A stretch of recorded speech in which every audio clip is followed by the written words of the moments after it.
तो last episode में हमने देखा था कि ताइलिसेट वालों को किडनैप करके एक अननोन प्लेस में ले आया गया था और यहाँ पे लाने के बाद इसी बेहोशी हालत में इन्हें बोरियों से बाहर निकाला जा रहा था। तब असूरा को अब समझ में आ जाता है कि आखिर किस वजह से सारे लोग बेहोश हुए हैं और कुछ ही देर में सभी लोग बोरियों से बाहर आ जाते हैं, जिस पर अब सब कुछ शौकी कर लेने के बाद ये आदमी यहाँ से जाने लगता है। तब असूरा इसकी ओर देखते हुए अपने मन में किया था कि यही है उन लोगों का हेड, बाकी लोग तो यहाँ से निकल गए और ना किया असूरा अब सीधे पलक झपकते इसे दबोच लेता है। तभी आदमी थोड़ा शौक होते हुए कहता है कि क्या तुम होश में आ गए, लेकिन ये कैसे पॉसिबल है। जिस पर अजूरा बहुत ही सीरियस वॉइस में कहता है कि मैं जो भी पूछूंगा उसका जवाब मुझे सीधा और सिंपल चाहिए, और झूठ बोला या फिर जरूरत से ज्यादा बोला तो फिर तुम मार दिए जाओगे। तो अब पहला सवाल, तुम कौन हो, 48 वालों को यहाँ पे इस तरह से किडनैप करके क्यों लाए हो। जिस पर ये आदमी कहता है कि बच्चे तुम्हें थोड़ी देर में सब कुछ पता चल जाता, लेकिन अफसोस तुम जाग गए। कोई बात नहीं, मुझे नहीं पता कि तुम बाकी से पहले कैसे जाग गए, लेकिन मैं हूं ना, मैं तुम्हारा काम अभी तमाम कर देता हूँ। तब असूरा कहता है कि कर देना, गलती का हाथ जरूरत से ज्यादा मत बोलना, और इतना कह दिया असूरा इसके हाथों पकड़ते हुए उंगलियों को तोड़ देता है। जिस पर ये आदमी पेन के मारे जमीन में बैठ जाता है और फिर चिल्लाते हुए कहता है कि अरे कहाँ मर गए सबके सब, जल्दी आओ। तब इस आदमी चिल्लाने की आवाज सुनकर सारे लोग तुरंत ही दौड़ के यहाँ पे आ जाते हैं। जो सामने के नजारे को देखते हुए कहते हैं कि बॉस आखिर हुआ क्या, और ये बच्चा आखिर इतनी जल्दी जागा कैसे। जिस पर असूरा थोड़ा फॉर्म में आते हुए कहता है कि लगता है तुम लोग मेरे किसी भी काम के नहीं हो। कोई बात नहीं, पहले अब तुम लोगों को निपटाता हूँ, उसके बाद उसी ओल्ड मैन से जाकर ये सारा मामला सेटल करूंगा। तभी आदमियों काफी ज्यादा डरते हुए कहता है ठीक है मैं सब कुछ बताता हूँ। हम लोग दरअसल ब्लड सेक्ट के लिए काम कर रहे हैं। हमें सीक्रेट रिलम में आए हुए सारे सेक्टों के डिसाइबल को किडनैप करके इस पवेलियन में लाने का ऑर्डर मिला था। इस पवेलियन का नाम था एंगलिन पवेलियन, जो हमने उस ओल्ड मैन के मुंह से सुना था। हमें इस काम के बदले एक बहुत ही भारी रकम दिया जाने का वादा किया गया है। इसके अलावा आगे हमें कुछ भी नहीं पता कि आखिर वो एल्डर इन सारे डिसाइबल्स का करेगा क्या।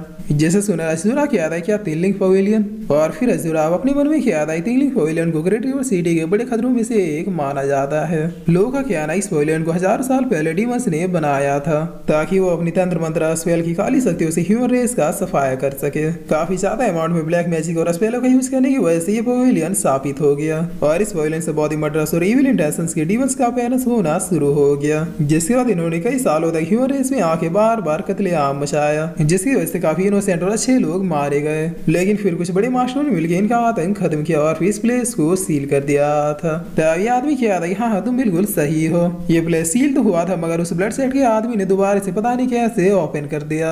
जिस पर अजूरा पूछता है कि इस पवेलियन में कई सारे फ्लोर है, क्या तुम जानते हो कि ऊपर के फ्लोर में कौन है। तब ये आदमी क्या था कि नहीं मैं नहीं जानता, हमें यहाँ पे बस इसी फ्लोर तक आने का परमिशन मिला था। जिस पर अजूरा सोचने लगता है क्या वो ब्लड सेट का मास्टर यहाँ पे 48 वालों की बलि देगा। नहीं, इतने सारे लोग यहाँ पे बलि देने की जरूरत नहीं है, बात कुछ और है। तब अजूरा ये सब सोच रहा होता है, तभी आदमी होशियारी दिखाते हुए बहुत ही फास्टली अपने नाइफ से अजूरा को मारने की कोशिश करता है, लेकिन इसे पता नहीं था कि सामने वाला बंदा कौन है।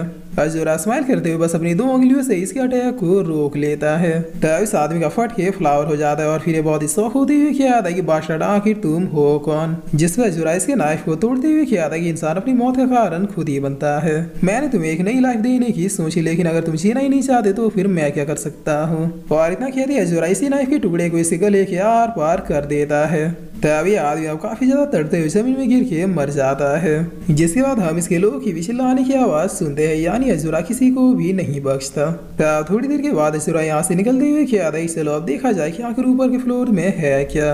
जिस इधर हम 4th फ्लोर का सीन देखते हैं, जहाँ मिस योनो अपनी आंखें खोलते हुए क्या देखिए मुझे क्या हो रहा है, ऐसा क्यों लग रहा है कि जैसे मेरी बॉडी बिल्कुल पैरालाइज हुई पड़ी थे। और फिर योनो फुल होश में आते हुए क्या देखी तुम कौन हो और ये कौन सी जगह है। जिस पर ब्लड सेट मास्टर हंसते हुए किया था कि एक हेवन कैटेगरी का और तुमसे मैंने यही एक्सपेक्ट किया था। बाकी लोग ही तुलना में इकलौती तुम ही हो जो इस पॉइजनस स्मोक से सबसे पहले बाहर आया है। लगता है तुम फिगा सेट की वो जीनियस डिसाइबल हो। तब इसी दोनों क्या देखी कौन तुम और हमें यहाँ पे इस तरह से लाने का क्या मतलब है। जिस पर मास्टर क्या था मेरा नाम चैन सिंह है, क्या तुमने कभी ये नाम सुना है। तब इसी दोनों क्या देख क्या तुम ब्लड सेट के मास्टर हो, लेकिन हमें ऐसे लाने से तुम्हें भला क्या ही मिलेगा। जिस पर मास्टर क्या था तुम लोगों को यहाँ पे लाने का सिर्फ और सिर्फ एक ही मतलब है, पूरे ग्रेट रिवर सिटी को घुटनों पर लाना। ग्रेट रिवर सिटी वालों ने जो हमारे साथ किया है उसका खामियाजा तो उन्हें भुगतना ही होगा। एक बार तुम लोगों की किडनैपिंग खबर उन तक पहुंच जाए उसके बाद असली खेल शुरू होगा। वेल अगर तुम खुद ही मेरी साइड आ जाओ तो फिर मैं तुम्हें किसी वीआईपी की तरह ट्रीटमेंट दूंगा। ग्रेट रिवर सिटी को घुटनों पर लाने के बाद तुम जो भी सेट या फिर प्लेस मांगोगी मैं तुम्हें दे दूंगा। तो इतना सुनते ही उन्होंने कहा देख बकवास बंद करो, मैं कभी भी तुम्हारे इस घटिया ब्लड सेट को ज्वाइन नहीं करने वाले, बल्कि मैं तो खुद ही तुम्हें अपने हाथों से खत्म करूंगी।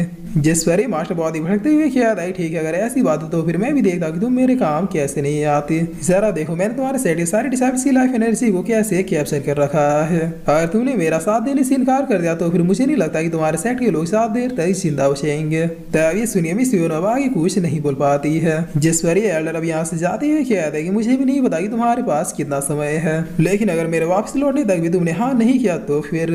और इतना क्या कि एल्डर हंसते हुए यहाँ से निकलने लगता है।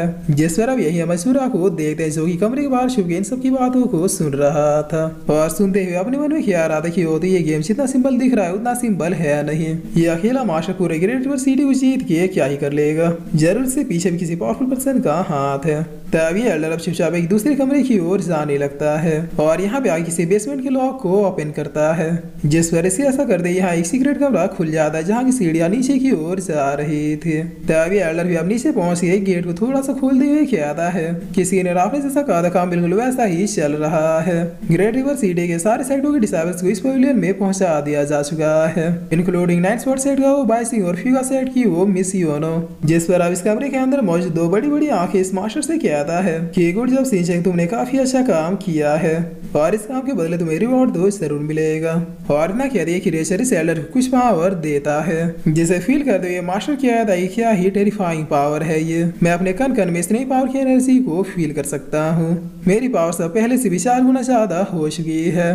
Thank you so much senior अपने जूनियर पर इतनी ज्यादा कृपा दिखाने के लिए। इस पावर की हेल्प से मैं आपके हर काम को पूरा कर सकता हूँ। तब जोरा यही पिलर के पीछे छिप गई ये सारा नजारा देखते हुए कहता है कि इस पर्पल लाइट ने एक्चुअली में इस मास्टर की पावर को काफी ज्यादा बढ़ा दिया है। आखिर वो गेट के पीछे मौजूद पर्सन है कौन। जिस पर अब एक रेसर पूछता है शिनचैन क्या वो लड़की और वो लड़का बाइजिन दोनों ही हमारे साथ आने के लिए रेडी हो गए। तभी मास्टर कहता है कि नहीं अभी नहीं हुए मगर मैं उन्हें थोड़ी देर में मना लूंगा, ये मेरी गारंटी है। जिस पर एक रेसर कहता है कि ठीक है फिर जाओ अपने काम में लग जाओ, मैं गुड न्यूज के आने का वेट कर रहा हूँ। तभी मास्टर ग्रेड करते हुए यहाँ से जाने का परमिशन लेता है। जिस पर तभी क्रिएचर अब बहुत ही गुस्से में किया था कि वेट मिनट आखिर घुसपैठिया है कौन। तसुर अब सामने आते हुए किया था कि जैन शिनचैन तुम तो काफी ज्यादा ब्रेव पर्सन निकले, पूरे ग्रेट रिवर सिटी के सेक्टर डिसेबल्स को ऐसे किडनैप किया कि मानो वो तुम्हारा कुछ बिगाड़ ही नहीं सकते। वेल आगे कार्रवाई करने से पहले मैं तुमसे पूछना चाहता हूँ क्या तुम्हें मरने से डर लगता है। जिस पर क्रिएचर पीछे से किया था शिनचैन देखो तुमने क्या किया, अगर ये लड़का यहाँ से बच के निकल गया तो फिर बहुत ही बड़ी प्रॉब्लम हो जाएगी, इसलिए बार किसी प्रॉब्लम की से खत्म करो। तब मास्टर शिनचैन क्या था डोंट वेरी सीनियर अभी मेरे सामने बच्चा है, इसे मारना मेरे लिए कोई बड़ी बात नहीं होगी। जिस पर अभी ना किया ये मास्टर अपने स्वॉर्ड को अपेयर कर लेता है।